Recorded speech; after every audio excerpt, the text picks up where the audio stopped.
Hi guys, welcome to Ftopreview.com. In this video we're learning how to check how much battery is left on your earbuds. Here's my earbuds. It is OnePlus Nord Buds 3R. You can see here, and I connected to my device S25 Ultra. You can see here, if I click here, then it will be show connected for calls and audio, and 100% battery is remaining.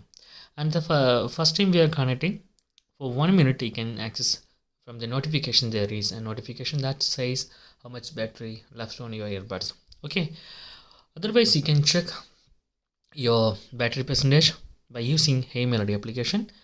Okay, open that application, then connect to the device. Then you can see here left is 100% and right is 100%. So in this way you can easily identify how much battery is left on your earbuds. So that's guys, very simple tutorial.